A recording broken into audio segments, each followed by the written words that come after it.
Bapak Ibu semuanya. Salam sehat, salam sejahtera, selamat malam. Senang sekali saya pada malam hari ini bisa hadir di tengah Bapak Ibu semua. Ini pertama kali saya hadir di PD Santa Monica BSD, ya, secara online kita bertemu. Saat ini pandemi lagi naik lagi Bapak Ibu, tapi saya percaya Bapak Ibu semua tetap bersukacita dalam Tuhan ya. Karena hati yang gembira adalah obat yang manjur, kata Alkitab. Sedikit perkenalan, mungkin Bapak Ibu sebagian besar belum kenal saya, dan juga beberapa sudah ada yang kenal saya ya. Nama saya Giri Hartono, seperti yang sudah disebutkan tadi oleh Pak Kiki.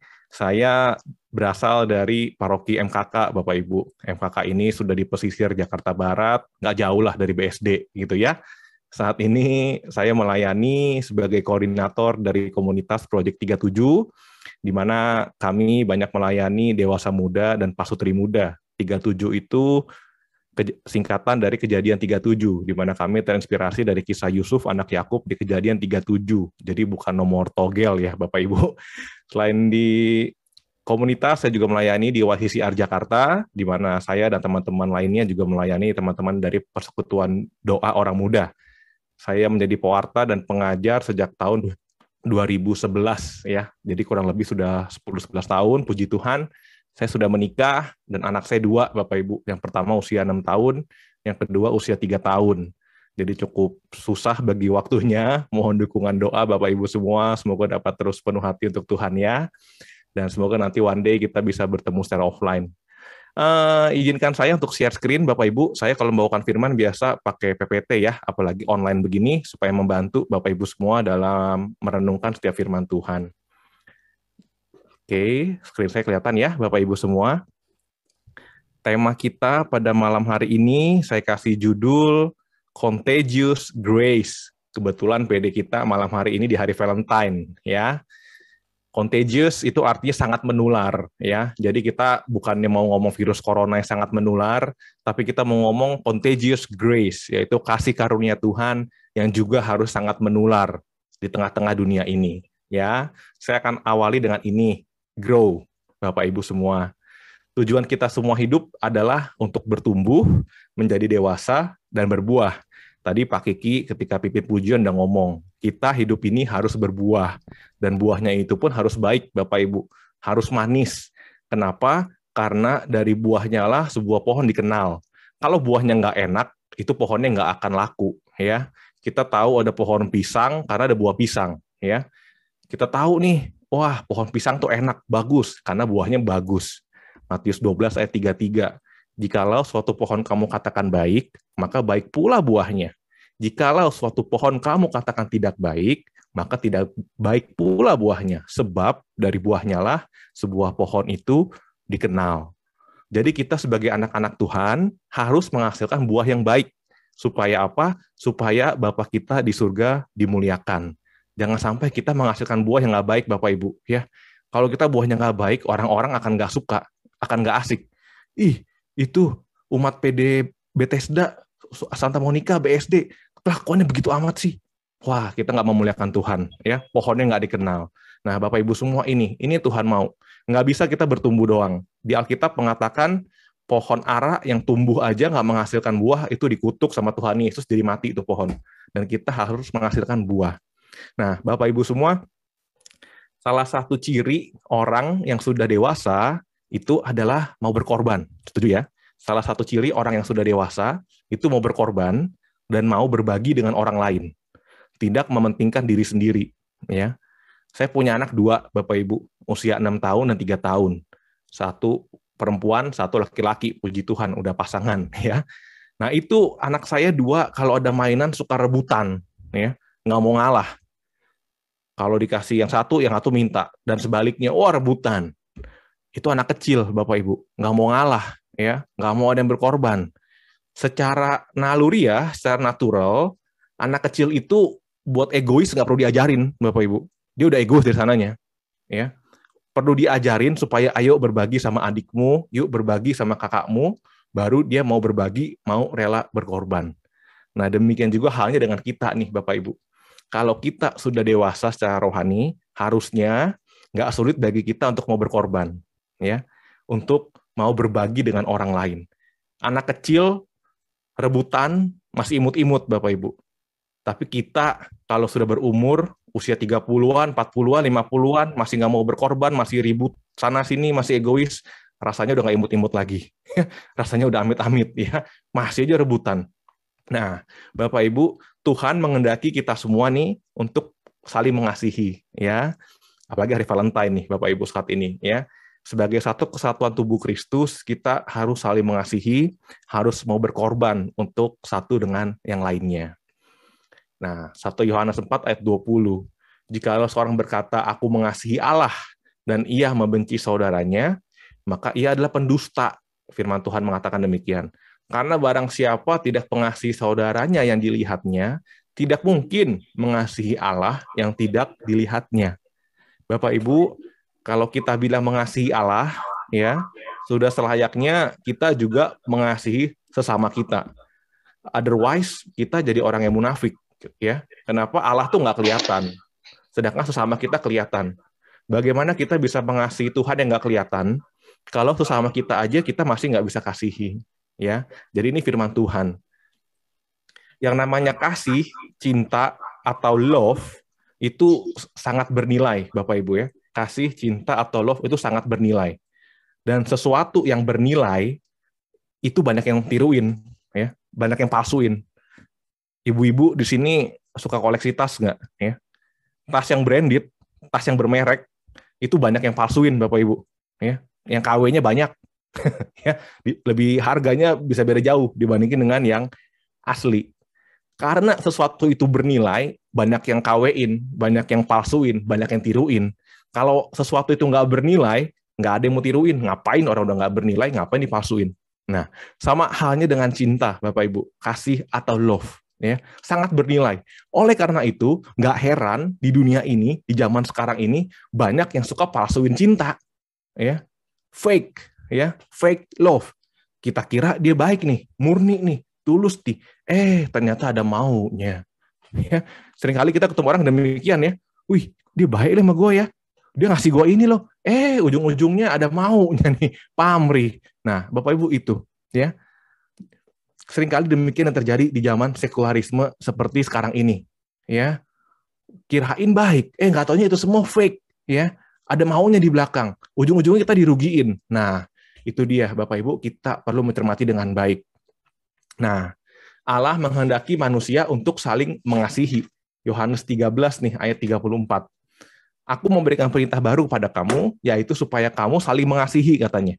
Sama seperti aku telah mengasihi kamu, demikian pula kamu harus saling mengasihi. Perhatikan, dengan demikian, semua orang akan tahu. Dengan demikian, semua orang, everybody will know, bahwa kamu adalah muridku. Yaitu apa? Jikalau kamu saling mengasihi. Jadi kita baru diketahui kalau kita adalah murid Tuhan, kalau kita mengasihi. Ya, semua orang akan tahu in the world, ya.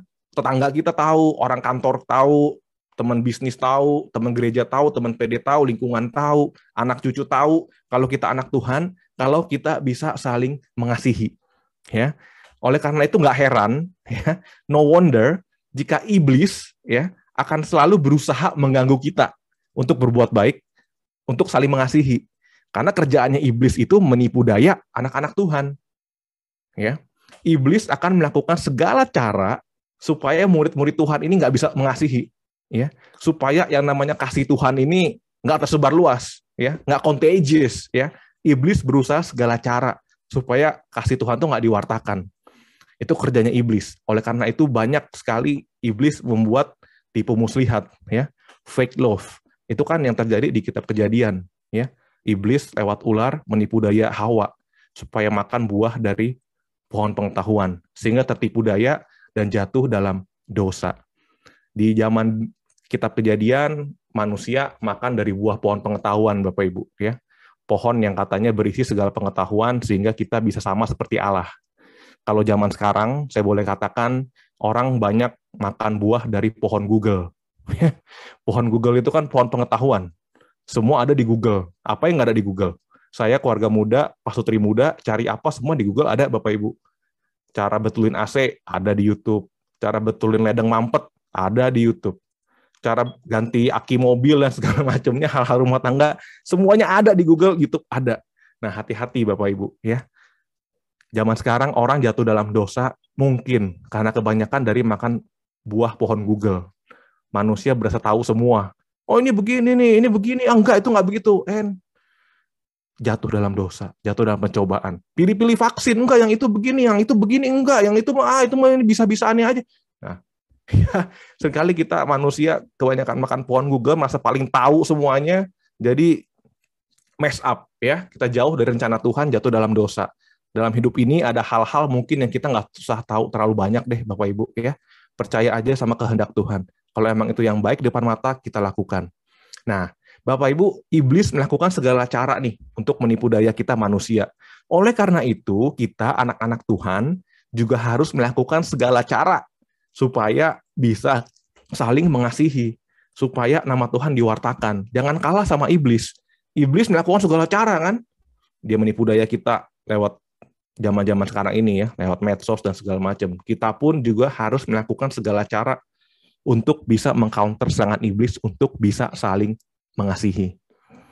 Sedikit sharing, saya sedikit prihatin Bapak Ibu. Kenapa? Karena di komplek perumahan tempat saya tinggal nih, justru yang bikin masalah nih banyak orang Katolik Bapak Ibu.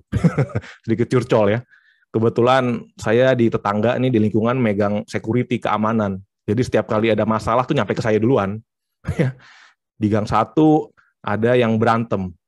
Gara-gara yang satu renovasi rumah, yang sebelah renovasi rumah. Gara-gara atapnya nyambung atau apa gitu ya. Jadi yang satu betulin, yang sebelah kena cipratan air, berantem. Ya, nyampe ke saya security, cerita keadaannya. Sampai nggak bisa ditengahin, ya, sampai mesti bawa polisi dan segala macamnya. Gara-gara urusan demikian. Saya tanya, oh orang Katolik ternyata. Satu lingkungan lagi sama saya. Waduh, pusing saya. Ya.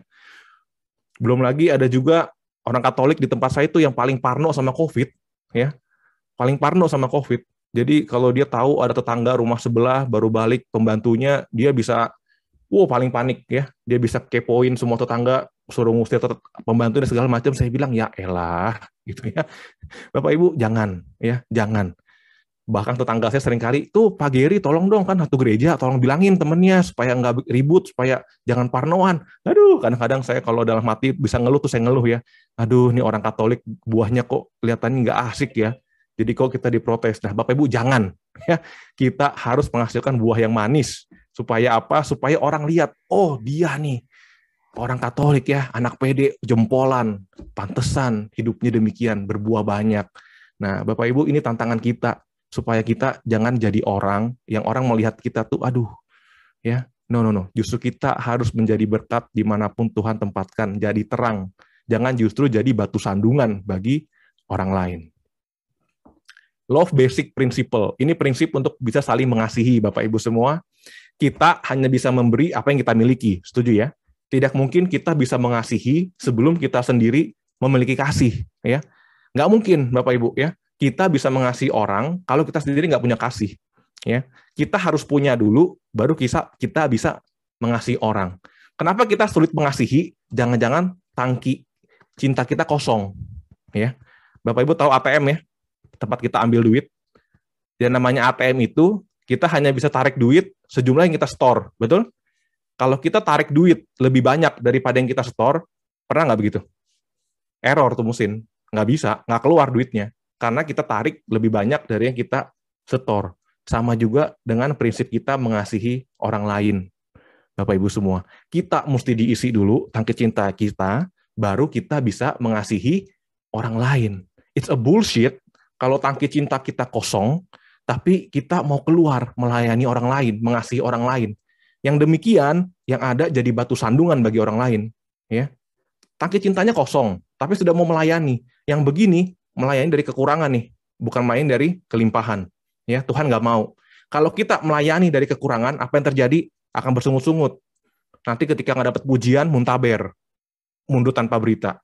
Ya, ketika minta maaf, nggak dapat persembahan kasih, nggak mau pelayanan lagi. Ya, ketika nggak mendapat pengakuan, ngambek. Nah, yang begini minta maaf belum siap untuk melayani, belum siap untuk mengasihi. Kenapa? Karena tangki cintanya kosong. Nah, oleh karena itu kita butuh isi dulu tangki cinta kita, pastikan kita penuh kasihnya, baru kita bisa mengasihi. Itu secara pribadi. Dalam kaitannya dengan membangun relasi dengan orang lain juga sama, Bapak Ibu. Seringkali kita punya teman dimanapun, itu ada orang kan yang suka ngambekan, Bapak Ibu. Pernah nggak ketemu orang begitu? Yang senggol bacok. Apa sih lu lihat-lihat? Ngapain lu tanya-tanya? Terus ada juga orang yang kerjaannya kalau diajak pergi atau diajak apa tuh bersungut-sungut. Bagus nggak tempatnya? Gue nggak mau kalau capek.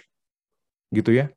Tolong dong bantuin nanti. Nggak mau. Capek gue. Ada si A kan. Gue nggak mau. Apa lo? Gitu ya. Masa-masa gue lagi nggak mau. Nah, Bapak Ibu, seringkali kita ketemu orang demikian. Ya. Apa yang terjadi? Orang demikian itu tangki cintanya kosong. Ya. Makanya dia jadi orang yang senggol bacok. Orang insecure, Bapak Ibu. Yang parnoan. Ya, yang dikit-dikit takut, dikit-dikit mengeluh, dikit-dikit bersungut-sungut, ya.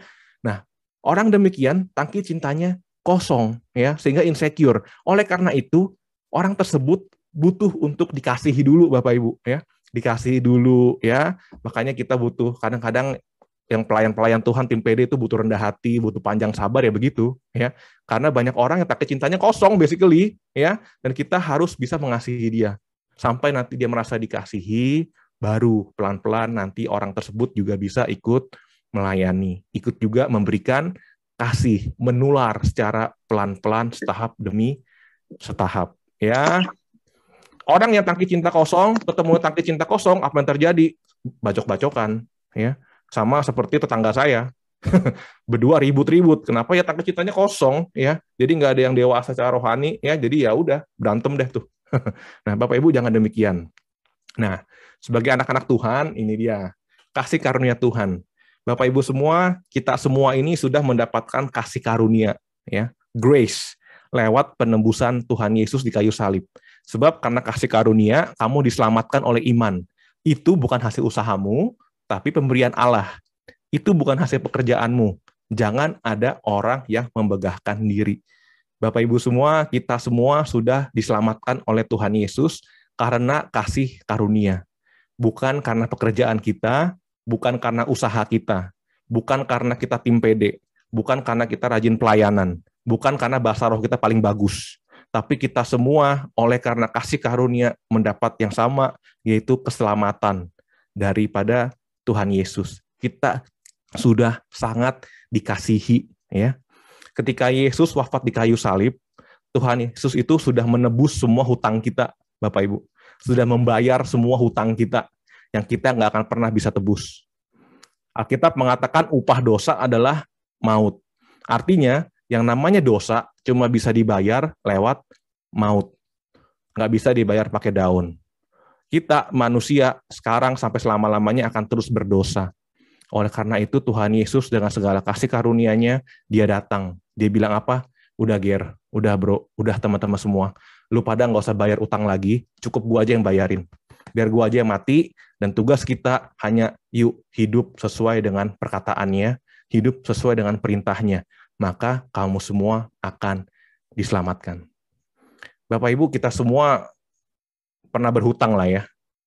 Bayangin kalau kita punya utang yang sangat besar, utang kartu kredit dah, kita nggak akan pernah bisa bayar, ya, terlalu banyak hutangnya. Utang kena bunga berbunga gitu ya kalau kartu kredit. Lalu tiba-tiba ada orang yang sangat generous, ya, dia datang dan dia bilang, udah lu nggak usah bayar utang lagi, biar gue yang bayarin. Wih, ya, udah biar gue yang bayarin, jet tiba-tiba lunas. Kira-kira bagaimana reaksi kita sama orang tersebut, ya? Secara manusia kita akan berterima kasih, kita akan turutin setiap perintahnya, ya, kita hormati dia paling enggak, karena dia sudah begitu baik mau bayarin hutang kita. Nah, Tuhan Yesus saat ini udah bayarin setiap kita loh Bapak Ibu, lewat kematiannya di kayu salib. Nah, apakah kita saat ini masih mau nggak peduli sama dia? Apa kita masih nggak mau dengar omongannya? Nggak tahu diri amat, ya. Udah dibayarin, tapi masih nggak mau peduli sama omongannya. Nah, seringkali yang terjadi seperti ini. Saya mau cerita ya Bapak Ibu, saya suka sharing-sharing untuk memperdalam pendalaman. Sekali waktu saya lagi makan di restoran Bapak Ibu, saya bersama keluarga saya, sama istri, sama anak saya lagi makan di restoran. Di meja sebelah itu ada bos saya di kantor juga makan sama keluarganya. Saya makan, keluarga bos saya makan, lalu keluarga bos saya itu selesai duluan makannya. Selesai duluan, lalu dia beranjak dari mejanya, dia ke kasir. Dia ke kasir, lalu dia samperin saya. Dia bilang, Ger, udah saya bayarin ya. Kamu nanti nggak usah bayar lagi. Enjoy your meal with your fam, ya. Saya duluan. Wow, puji Tuhan dah mati saya. Best day in my life, dibayarin makan sama bos saya kan. Saya nggak usah bayar lagi. Terima kasih Pak, terima kasih Pak, sehat selalu dan segala macamnya. Thank you Pak. Nah, setelah saya kelar makan, saya bangun dari meja, saya langsung pergi dong ke pintu keluar karena udah dibayarin tadi katanya. Tiba-tiba ada seorang waiter nyamperin saya. Pak Gary, mohon maaf Pak, bayar dulu, dibilang. Lah, saya bingung. Loh, tadi kan Bapak yang duduk di meja sana bilangnya udah bayarin saya. Oh, begitu ya Pak. Mohon maaf, coba saya cek dulu ke kasir. Dia ke kasir, lalu dia balik ke saya. Oh ya, betul Pak Giri, mohon maaf, udah dibayarin. Terima kasih Pak, mohon maaf ya atas ketidaknyamanannya. Bapak Ibu, apa yang terjadi? Bos saya adalah Tuhan yang sudah membayarkan saya. Waiter tadi yang nagih saya lagi adalah iblis. Adalah iblis. Iblis selalu membuat kita seolah-olah belum dibayarin, ya. Tertipu daya. Kalau kita nggak kenal siapa bos kita, ya, kalau saya nggak kenal siapa bos saya, mungkin saya akan tertipu daya sama iblis. Apa yang terjadi? Saya akan bayar lagi ke kasir.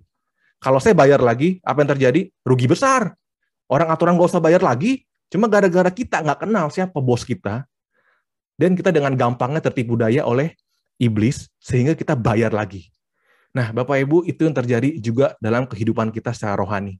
Ya, kalau kita nggak kenal siapa Tuhan Yesus, kita nggak berakar dalam firman-Nya, kita nggak kenal apa menjadi kehendaknya, nggak mengetahui kebenaran dalam kehidupan ini, pasti kita sering tertipu daya oleh iblis. Lalu apa yang terjadi? Rugi besar. Kita bayar lagi deh, ya. Kita bayar lagi deh, ya. Padahal Tuhan Yesus mau apa? Yohanes 10:10, aku datang supaya engkau memiliki hidup, katanya, dan memilikinya dengan segala kelimpahan. Kelimpahan bukan berarti materi, tapi kepenuhan dari dalam keluar. Supaya kita bisa berbuah, supaya kita bisa mengasihi orang, bersinar, menjadi terang, menjadi standar, menjadi barometer cinta Tuhan di dunia ini. Nah, Bapak Ibu, pastikan kita semua sudah mendapati kasih Tuhan, ya. Kenali Tuhan kita.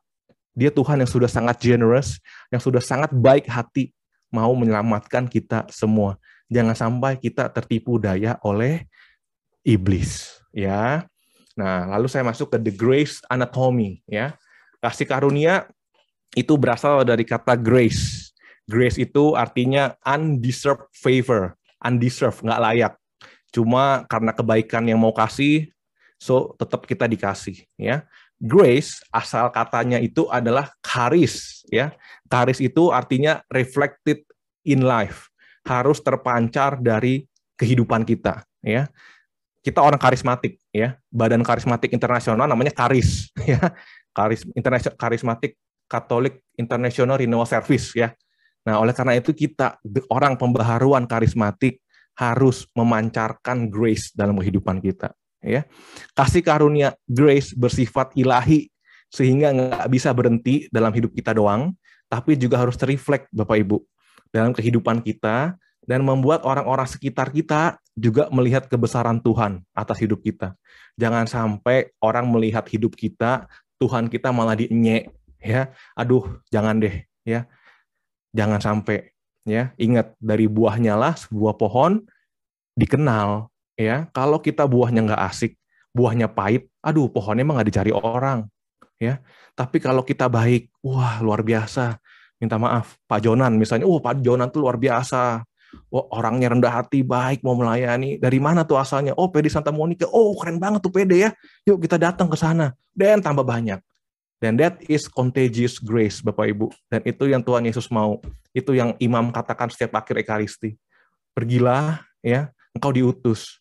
Bukan berarti kita diutus untuk pakai kalung salib gede-gede, ya, untuk doanya paling bagus, ya. Saya nggak bilang itu salah, tapi yang lebih daripada itu Tuhan mau kita menghasilkan buah yang manis, menjadi teladan lewat perbuatan kita, tindak tanduk kita. Bukan sebatas ketemu orang, shalom, shalom, shalom, ya. Setiap ketemu orang, puji Tuhan, haleluya. Tapi kelakuannya di belakang maki-maki orang. Jangan sampai demikian. Ya, Bapak Ibu, ini dia praktiknya sekarang ya. Sudah jam berapa? Oke. How to generate contagious grace. Bagaimana caranya nih supaya kita bisa memberikan kasih karunia nih, menularkan ya tema kita pada hari ini. Yang pertama, looking at our circumstances through the eyes of grace. Lihat segala sesuatu lewat kacamata kasih karunia. Ya, sama seperti Tuhan melihat kita jauh melebihi keberadaan kita saat ini, Bapak Ibu. Tuhan tidak melihat kejelekan kita atau keburukan kita, tapi Dia tetap mencintai kita anyway. Ya, apapun kejelekan kita, apapun keburukan kita, Tuhan tetap mencintai.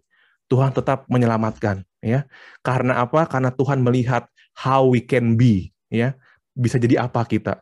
Tuhan menilai kita setinggi-tingginya, bukan serendah-rendahnya. Sebagai manusia, kita seringkali mengingat kesalahan orang ya daripada kebaikan orang. Betul? Betul ya. Lebih sering menjudge orang dari apa yang kita lihat dengan tampak mata ya. Lihat orang dia berbuat salah dikit langsung deh. Dasar tuh orang nggak tahu diri ya. Nah, seringkali kita demikian Bapak Ibu ya. Dan seringkali kita menjudge orang dari apa yang kita lihat di medsos misalnya. Ih gila nih orang ya. Pamer-pamer terus kerjaannya ya. Nah, seringkali kita demikian, ya. Nah, Bapak Ibu, coba kita belajar untuk melihat segala sesuatu lewat kasih karunia, ya. Kita sering nggak terima nih, jika ada orang yang mendapatkan apa yang menurut mereka nggak layak, menurut kita mereka nggak layak. Contohnya di peristiwa anak yang hilang, ya, anak yang sulung, dikomplain ke bapaknya. Gue udah ikut lu bertahun-tahun, Bapak, tapi kok gue nggak pernah mendapat perlakuan yang sama kayak si bungsu, sedangkan si bungsu udah mengkhianati, udah menghabiskan uang warisan, malah engkau mahkotai dan segala macamnya. Nah, seringkali kita menjadi anak sulung, alih-alih anak bungsu, ya. Kita nggak melihat segala sesuatu dengan kacamata kasih karunia, ya. Yesus pun ketika di kayu salib masih mengampuni para algojo yang menganiaya. Bapa, ampunilah mereka sebab mereka tidak tahu apa yang mereka perbuat. Nah, dalam segala sesuatu, Bapak Ibu, mari kita gunakan kacamata kasih karunia ketika melihat orang. Lihat sesuatu jangan hanya yang tampak oleh mata, ya. Coba kita lihat secara lebih luas lagi. Background keluarganya kah, ya? Atau apapun kesehariannya, dan kita mulai mengerti, ya. Kita nggak main hakim sendiri dan kita nggak cepat menilai orang, ya. Karena Tuhan nggak hanya melihat apa yang tampak oleh mata. Kalau Tuhan hanya melihat kita karena tampak mata, kita nggak akan selamat, Bapak Ibu. Ya, itu yang pertama. Lalu yang kedua, speaking with the words of grace. Ya, ucapkan kata-kata yang penuh dengan kasih karunia. Ya, Yakobus 1 ayat 19. Hai saudara-saudara yang kukasihi, ingatlah hal ini. Setiap orang hendaklah cepat untuk mendengar, tetapi lambat untuk berkata-kata, dan juga lambat untuk marah. Seringkali kita ngerocos duluan, ya. Zaman sekarang bukan ibu-ibu doang, tapi bapak-bapak juga seringkali ngerocos duluan, ya. Tapi firman Tuhan mengatakan cepat untuk mendengar, ya. Lambat untuk berkata-kata. Efesus 4 ayat 29. Jangan ada perkataan kotor keluar dari mulutmu, tapi pakailah perkataan yang baik untuk membangun di mana perlu, supaya mereka yang mendengarnya beroleh kasih karunia. Kata-kata kita itu ada yang menghasilkan kasih karunia, ada yang tidak, Bapak Ibu, ya. Perkataan yang salah malah justru dapat membunuh orang, ya, membunuh karakter orang. Nah, seringkali kita juga demikian, sadar nggak sadar, ya. Aduh, gua mah dari dulu emang begini, bro, nggak bisa berubah lagi, udah susah, bro. Mengampuni, aduh nggak bisa deh, dari dulu gue udah paling susah mengampuni. Nah, kalau begitu berarti kita mengucapkan kutuk atas diri kita sendiri, Bapak Ibu. Ya, no, ya, hindari itu semua dan selalu perkataan kasih karunia. Percaya bahwa segala sesuatu akan menjadi lebih baik lagi, ya, bersama dengan bantuan Tuhan, ya. Kolose 4 ayat 6, hendaklah kata-katamu senantiasa penuh kasih, jangan hambar, sehingga kamu tahu bagaimana kamu harus memberi jawab kepada setiap orang. Perkataan kasih karunia itu berbicara mengenai how they can be, ya. Jadi kalau misalnya ada seseorang yang sakit, kita ucapkan, Percaya dalam nama Yesus pasti disembuhkan. Orang buta dibuat melihat, orang kusta dibuat sembuh. Penyakit ini pun juga akan Tuhan angkat dalam nama Yesus. Ya, ucapan kata-kata yang penuh dengan kasih karunia. Aduh, gue ditolak mulu pekerjaan gue. Tenang, ya. Kalau emang sudah Tuhan kasih, pasti pekerjaan akan Tuhan kasih. Nah, Bapak Ibu semua, ucapkan kata-kata yang penuh dengan kasih karunia. Jangan justru mengucapkan kutuk gitu ya atas diri sendiri. Aduh susah deh bro, zaman sekarang bro, COVID di mana-mana, gimana mau berkembang bisnis gitu ya. Aduh udah sakit, udah susah banget deh nih, udah segala macam. Jangan ya. Tapi ucapkanlah terus kata-kata yang penuh dengan kasih karunia, Bapak Ibu. Lalu yang berikutnya, doing gracious deeds. Apa itu? Buat perbuatan baik, Bapak Ibu semua. Dan marilah kita saling memperhatikan supaya kita saling mendorong dalam kasih dan dalam pekerjaan baik. Bapak Ibu, sebagai anak-anak Tuhan yang sudah diselamatkan, kita pun juga harus bertindak yang mencerminkan kasih karunia, ya, doing gracious deeds. Seperti apa misalnya? Menerima orang lain meskipun dia menyebalkan, ya. Meskipun tetangga kita sebelah rese, meskipun mantu mertua kita rese, Bapak Ibu, tetap terima dia, ya. Lalu yang berikutnya, mengampuni orang lain, terlepas seberapa sering dia berbuat salah. Ampunin Bapak Ibu, ya. Kenapa Tuhan bilang ampunin? Karena Tuhan tahu itu yang terbaik buat kita. Tuhan kasih peraturan bukan buat kepentingan Tuhan, tapi justru untuk kepentingan kita. Jadi kalau saat ini dibilang mengampuni, bukan dia nggak tahu kalau mengampuni itu susah, tapi because so much dia tahu, ya. Kalau kita nggak mengampuni, itu seperti kita minum racun, Bapak Ibu, tapi kita harap orang lain yang mati. Ya.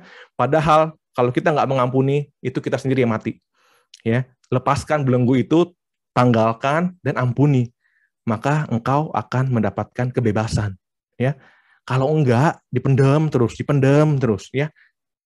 Jadi penyakit, Bapak Ibu, ya. Jadi ampunin, ya, lepaskan, let it go. Jangan kita stuck sama satu permasalahan, cuma kita lepaskan dan kita melangkah maju. Sama kayak nonton film ya. Biasa di tengah-tengah film tuh kita suka kecewa kan. Nggak terima karena mungkin ada tokoh utama yang mati atau whatever itu kita nggak suka. Tapi kalau kita berhenti nonton sampai situ kita rugi. Tapi kalau kita putuskan, lepaskan, lanjutin nonton. Ternyata di happy ending. Di akhirnya ada happy ending buat semua orang. Nah, sama juga dengan hidup kita. So, Bapak Ibu, jangan kita stuck at some point saat ini. Ampuni, lepaskan, let it go, lanjutkan hidupmu. Di akhir hidupmu akan ada ending yang sudah Tuhan siapkan jauh lebih indah dari apa yang kau perkirakan. Ya. Lalu yang ketiga, memberi bantuan kepada orang yang kita sebel, ya. Beri bantuan pada orang kita sebel, mau dia ngeselin kek, mau dia selama ini nyusahin kek, nggak apa-apa Bapak Ibu, beri bantuan, ya. Lalu memberi senyum kepada orang yang membenci kita. Nah, tuh bisa nggak? Ada orang benci sama kita, tapi tetap kita senyumin kalau ketemu, ya. Saya ada sedikit pengalaman. Saya dulu punya tetangga, Bapak Ibu, entah kenapa itu tetangga menjauhin saya. Setiap kali saya lewat, dia langsung masuk ke rumah. Rumah saya kan klaster, Bapak Ibu ya, nggak ada pagar. Jadi basically kalau kita keluar teras, itu kalau dia juga keluar teras, itu kita langsung ketemu. Nah, tetangga saya ini, saya bingung. Setiap kali saya mau sapa, dia langsung masuk ke dalam. Ya. Saya masuk, dia baru keluar. Ya. Padahal saya nggak bermaksud demikian. Ya. Kalau saya pulang nih, naik mobil, cucu-cucu saya parkir, dia begitu lihat saya mobil nyampe, dia langsung masuk gitu ya. Ketika saya turun langsung masuk. Dan seringkali kadang-kadang dia nyampe duluan tuh mobilnya. Ketika saya belum masuk rumah, dia nggak mau turun dari mobil. Saya bilang nih kenapa tetangga sebelah begini ya? Saya tanya sama istri saya kan. Istri saya namanya Natania. Nah, itu tetangga sebelah kenapa nggak pernah mau nyapa kita ya? Kamu pernah mecahin pot bunga dia? Atau saya tanya lah gitu ya. Kenapa kita pernah buat salah apa sama dia? Kok dia nggak pernah mau nyapa kita ya? Ih, nggak tahu, dari dulu emang begitu. Wah, saya bilang, kenapa ya? Nah, alhasil saya coba cari tahu nih tentang tetangga saya, dia orang mana gitu kan. Dia sukanya apa, ternyata dia orang Katolik, Bapak Ibu. Wah, orang Katolik lagi kan. Orang Katolik, lalu pada waktu itu momennya sudah akhir tahun, sudah mau Natal. Akhirnya saya berinisiatif, Bapak Ibu, saya kasih dia parsel Natal. Ketika Natal tiba, saya ketok rumahnya, tok-tok-tok, by the way ini inci-inci ya. Tok-tok-tok, ketika dia buka pintu, dia kaget lihat saya. Dia kaget gitu ya. Ci, selamat Natal dari Gary dan Natania tetangga sebelah. Merry Christmas ya, semoga berkenan untuk keluarga ada sedikit dari kita. Ketika dia lihat saya bawa parsel Natal, nyamperin dia langsung bingung. Oh iya ya, thank you ya, langsung dia tutup pintu, jebret. Wah, masih belum berubah ternyata saya bilang ya. Tetapi Bapak Ibu, di situ Tuhan bekerja. Besokannya dia langsung berubah. Jadi tetangga yang paling baik sedunia. Langsung berubah. Sekarang setiap kali keluar dia nyapa saya, Ger, pagi, efek parcel Bapak Ibu, langsung demikian ya. Langsung dia menjadi yang paling baik. Anaknya juga masih kecil dan dia sering kali, mana anaknya sini suruh main sama anak saya gini. Mau dijemputin nggak kalau ini? Wah, dalam hati saya berubah banget nih drastis nih orang ya. Nah, Bapak Ibu itu ya, memberi senyum kepada orang yang membenci kita ya. Apa yang kau kehendaki orang perbuat bagimu, perbuat duluan juga untuk mereka ya. Dan itu firman Tuhan menjadi kenyataan. Jadi kalau saat ini ada orang yang benci kita kayaknya nih, yang ngeselin, coba traktir kopi lah Bapak Ibu ya. Sekali waktu coba beliin donat lah buat rumahnya atau apalah, saya yakin besokannya dia jadi orang paling baik sedunia. Kalau Bapak Ibu udah berusaha ngasih dia duluan. Ya, doing gracious deeds. Lalu yang terakhir, semoga saya nggak kelamaan, living by grace in community. Kisah para Rasul 4 ayat 33. Dengan kuasa yang besar, rasul-rasul memberi kesaksian tentang kebangkitan Tuhan Yesus, dan mereka semua hidup dalam kasih karunia yang melimpah-limpah. Bapak Ibu, salah satu cara untuk bisa memberitakan Kristus dalam hidup kita dengan menjadi berlimpah-limpah dalam kasih karunia. Yang tadi saya bilang di awal, kita harus selalu penuh akan kasih karunia. Ya, kalau kita kosong tangki kasih karunia-nya, bagaimana bisa kita mengasihi orang lain? Ya, nggak bisa. Kita harus selalu penuh akan kasih karunia. Kalau kita mau orang melihat Tuhan dalam hidup kita, kita juga harus tadi merefleksikan kasih Tuhan. Ya, jadi dimanapun Tuhan tempatkan Bapak Ibu kita semua, hendaklah kita menjadi pencerminan kasih karunia Tuhan. Ketika kita di gerbang tol, karcis nggak keluar, jangan marah-marah Bapak Ibu. Ya, saya pernah lihat orang di gerbang tol, bonnya nggak keluar, dia marah-marah sama petugas tolnya sampai bikin macet. Duh, jangan dah, gitu ya. Ketika ada tukang parkir, ya udahlah kasih bangsa goceng gitu ya. Jangan pelit-pelit, ya. Pernah nggak Bapak Ibu ngasih tukang parkir uang gede? Sekali waktu saya pernah nggak ada uang kecil buat ngasih tukang parkir, saya kasih dia 20.000 Bapak Ibu. Karena nggak ada uang kecil, nggak ada 5.000, nggak ada 10.000. Saya kasih dia 20.000.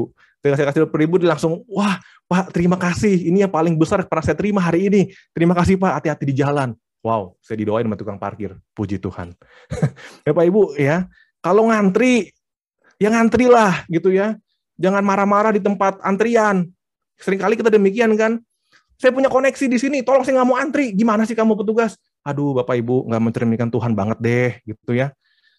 Ketika lagi pergi misalnya sama lingkungan, sama teman-teman PD, jangan bersungut-sungut ya. Saya pernah sekali waktu pergi tuh sama orang-orang lingkungan, ada seorang bapak-bapak tuh yang kerjaan dari awal sampai habis bersungut-sungut ya Bapak Ibu. Aduh, busnya nggak enak, sempit, makanannya nggak enak.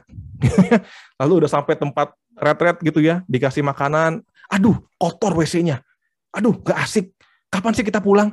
Ini, aduh lagunya gak enak, aduh Bapak Ibu jangan jadi orang yang komplain dulu lah, gak asik Bapak Ibu ya. Bagaimana kita bisa memancarkan Tuhan kalau begitu, kerjaannya komplain melulu. Jadi penuhinlah kita dengan kasih karunia Tuhan ya. Ketika naik lift di mall ketemu orang, senyumin gitu ya, pencetin mau lantai berapa, ketemu siapa misalnya, anak buah di kantor, atau ketemu teman kerja, senyumin meskipun kita bosnya. Nah, that's it Bapak Ibu. Kita bisa menjadi perpanjangan kasih karunia Tuhan. Kalau kita mau penuh dengan kasih karunia Tuhan, Bapak Ibu, kita harus selalu connected dengan Yesus. Ya, Jesus, the Lord of Grace. Ya, kalau kita at some point berasa sudah susah nih untuk berbuat baik, sudah susah untuk be gracious untuk orang lain, coba teliti kehidupan kita ya. Apakah kita sudah menjaga hubungan kita dengan Tuhan? Jangan-jangan tangki cinta kita kosong sehingga kita sulit untuk berbuat baik, sehingga kita sulit untuk tersenyum, untuk memberi, untuk mengampuni, untuk mengasihi, untuk memberikan tumpangan ya.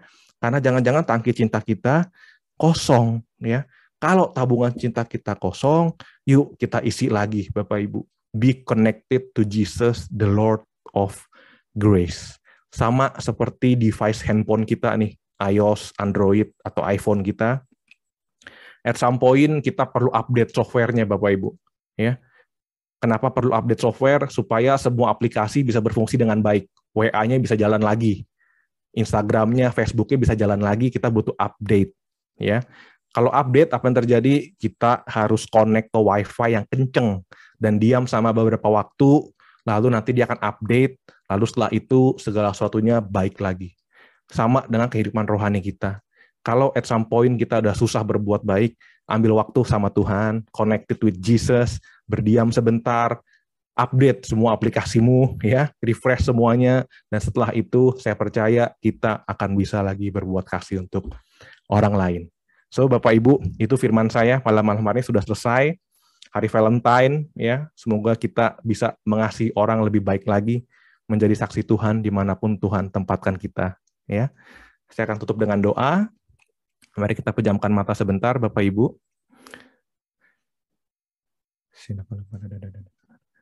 Allah Bapa dalam kerajaan surga, kami mengucap syukur untuk malam hari ini, di mana kami semua boleh berkumpul lewat platform Zoom ini. Tuhan, kami percaya meskipun saat ini kami online, tapi Engkau tidak terbatas ruang dan waktu, Engkau hadir bersama-sama dengan kami, Engkau melingkupi setiap hati kami. Bapa, saat ini hamba berdoa, biar setiap firman ditaburkan gak sia-sia. Kami sungguh-sungguh mau belajar menjadi perpanjangan tangan Tuhan dimanapun Tuhan tempatkan kami. Kami mau mengasihi sesama kami. Kami mau mencintai Tuhan, mencintai sesama kami lebih lagi. Jika saat ini mungkin tangki cinta kita kosong, Bapa penuhi hati kami, terus isi kami, agar kami sungguh-sungguh boleh penuh dengan kasih karunia yang berlimpah-limpah, dan kami boleh menjadi saksi Tuhan, kami boleh berbuah manis di tengah komunitas kami. Bapa, terima kasih. Kami berdoa jika ada teman-teman kami yang sedang sakit, ada yang kesulitan, atau apapun itu yang sedang dialami, kami berdoa dalam nama Yesus, biarlah itu semua dapat kami lewati bersama dengan Tuhan, dan kami boleh melihat kebaikan Tuhan, kemuliaan Tuhan, lewat setiap peristiwa hidup yang kami hadapi. Karena kami tahu rancangan-Mu mendatangkan damai sejahtera, bukan kecelakaan. Tuhan, terima kasih, malam hari ini hamba-Mu saya berbicara, biarlah Engkau semakin besar dan hamba-Mu semakin kecil. Ini doa kami, jauh dari sempurna, jauh dari indah, tapi kami naikkan semuanya ke dalam satu nama, Tuhan kami, Yesus Kristus, Allah hidup dan berkuasa, kini dan sepanjang segala masa. Amin. Nama Bapa, Putra, Kudus. Terima kasih Bapak Ibu.